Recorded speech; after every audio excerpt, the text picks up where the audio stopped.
السلام عليكم ورحمة الله تعالى وبركاته. إن شاء الله تكونوا بخير وعلى خير. اليوم جبت لكم وصفة جديدة في مطبخ زين اللي هي طاجين الحلو بالشباح الصفراء بطريقة جديدة. وشوفوا معانا المقادير. عندنا الفواكه المجففة، عندنا المشماش والزبيب والكيوي والبرقوق. هنا الفواكه المجففة واللي فروي سيك نديروا منهم كيلة كما راكم تشوفوا، نفس الكيلة تكون سكر. هادو هما المقادير المضبوطة تاع طاجين الحلو.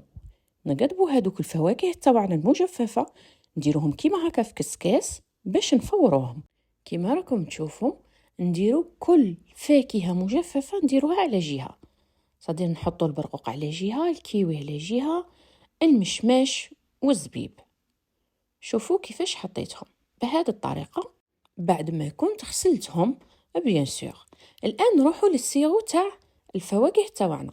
جيبي الطاجين تاعك وضيفي له ملعقة كبيرة زبدة، كيلة سكر و2 كيلات ماء.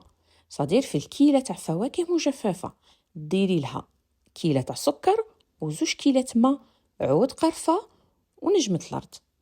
أنا درت هنا 3 حبات كما راكم تشوفوا. نحطوها على نار متوسطة ونخلو السيرو تاعنا شوية يعقد، صدير ماشي تخليها خفيف.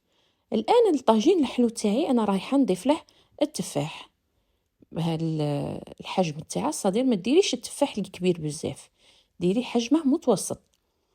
نقشرهم ونحكه بالليمون باش التفاح تاعي ما يتأكسدش، ونضيفه في ماء يكون معصر فيه الليمون والشرائح بيان سور تاني تاع الليمون. والفواكه المجففة تاعنا درناهم راهم يفوروا كيما راكم تشوفوا، ونحكهم حكيهم عادية. من بعد نعصر الليمون في هذاك الماء ونزيد نقطعهم دي ترونش ونحط هذاك التفاح في وسط هذاك الماء والليمون بهذه الطريقة كيما راكم تشوفوا. الآن نروحوا لشباح السفرة اللي جبتها لكم بطريقة جديدة.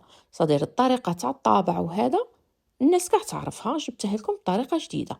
الآن الكيلة تاعي هنا راهي كاس تاع اتاي، درت الكاس تاع اتاي الأول وهذا الثاني. هذا شاه لوز مرحي، درت 2 كيلات لوز مرحي، كيلة هي كاس اتاي، ودرت كاس إلا ربع تاع سكر. صدير الكيلة هي الكاس تاع اتاي، درت 2 كيلات لوز مطحون وكيلة إلا ربع سكر. ولايم هاد المقادير بحبة بيض. حبة بيض نورمالمون تجيك نيشان وتنتلملك عجينة كيما راكم تشوفوا. وإلا بانت لك بلي غادي تجي كتر ابدي تضيفي في البيض الحبة تاع البيض ضيفيها غير بشوية باش ما تجيكش جارية. كي تشوفيها نتلمت حبسي. الآن هذيك الكمية أنا وزنتها ودرت في كل حبة 40 غرام. وإلا ما عندكش ديري عينك هي ميزانك وقسمي هذيك العجينة تاع اللوز، ديريها بهذه الطريقة. ديري اون اسيات وديري فيها الفرينة غاية باش ما تقعدش تتلصق لك، باسكو راه غير لوز وسكر وبيض هذا مكان. نشكلوها بهذه الطريقة كيما نشكلوا الغريبية كيما راكم تشوفوا. ونجيبوا اللوز ماشي عادي خضر صدير ماشي طايب، ونحلو الحبة على 2 كيما راكم تشوفوا. ونبدو نرشقوا فيه بهذه الطريقة، رايحين نشكلوا كشغل حبة صنوبر بهذه الطريقة. وديري باش تخدمي الحبة تاعك جيبي اون اسيات ديري فيها الفرينة غاية وحطي فيها، باسكو الفرينة غادي تساعدك. كون ما ديريش الفرينة رايحة عجينة تاع اللوز تبدا تتلصق لك في يديك. على بها راني نقول لك ديري كمية تاع الفرينة مليحة وكمية كبيرة شوية. ونبدو نستفو فيه و ميم طون نسقم فيه. كل ما تدخلي نص حبة لوز سقمي غاية الحواف تاوعك بهذه الطريقة. تبعي غير الطريقة رايحة تخرج لك هاد الحبة على شكل صنوبر كما راكم تشوفوا بهاد الطريقة. ونزيدوا الحبة الثانية بنفس الطريقة، نديروا لا فورم تاع حبة غريبية ونبدو ندخلوا فيها نص حبة تاع اللوز ونستفوهم على تدرجات حتى اللي نهودوا للقاعدة. ومن فضلكم اللي شافت قناة زاد كويزين لأول مرة وعجبوها الوصفات، ديروا لنا اشتراك وتفعلوا الجرس، وأحباب الصفحة بارطاجوا لنا الوصفات مع أحبابكم باش هما تاني يستفادوا كيما العادة، وديروا لنا الجيم ولا اللايك اللي راه تحت الفيديو. وما تنسوناش تعاليقكم وآرائكم الجميلة وتجاربكم اللي راهم يوصلوني كل مرة في صفحتي على الفيسبوك نفس اسم القناة مطبخ زاد. ونكملوا الوصفة تاعنا كما راكم تشوفوا.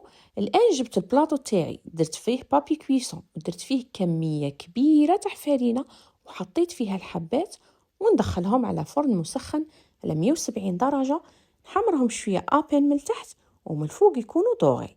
الآن نولوا للسيرو تاعنا اللي درناه يغلي، قد لي عقاد شوية ويكونوا الفواكه المجففة تاعنا طابوا، نروحوا نحطوهم في داك السيرو كما راكم تشوفوا بهذه الطريقة، ويكون الطاجين تاعك على نار متوسطة.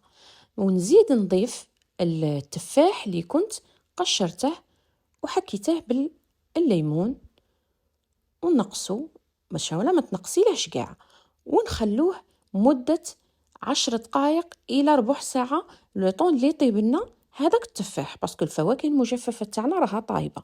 غير اللي يطيب لك التفاح روحي زيدي العينة ولا البرقوق، كل منطقة كيفاش يقولوا لها. بعد ما تضيفي البرقوق زيدي حسبي 10 دقائق وطفي. بعد ما تطفي ضيفي 2 ملاعق عسل، بهذه الطريقة راح يعطينا لون رائع في الفواكه تاعنا. ونزيدو كمية من المازهر، صدير المازهر والعسل رايحين نضيفوهم بعد ما تطفي النار. ضيفي كمية من 2 ملاعق عسل وكمية من المازهر، وفوالا الشباح الصفرة تاعنا على شكل صنوبر خرجناهم. مادامهم هكا سخونين رايحة تضيفي لهم العسل، شوفوا عسليهم باش هذيك العجينة تاع اللوز تتشرب لنا العسل حتى للداخل.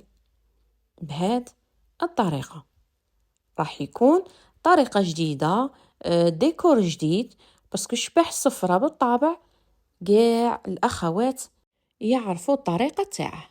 وفوالا طاجين الحلو بلا لحم في طبق التقديم، وشوفوا الديكور تاعه بالفواكه المجففة بالتفاح وبشباح الصفرة بالطريقة الجديدة. ان شاء الله تجربوه. سورتو راني نحط لكم في الايام الاخيره اطباق رمضانيه 100%، سورتو ديكور وبنه. وشوفوا شباح الصفرة من الداخل وراح يجيكم مشرب حتى الداخل مع بنة اللوز طبعا. ان شاء الله تجربوه ويعجبكم ويعجب افراد الاسره تاعكم. ومبقالي غير نبقيكم على خير وفي امان الله. تهلوا في رواحتكم. على بروشين.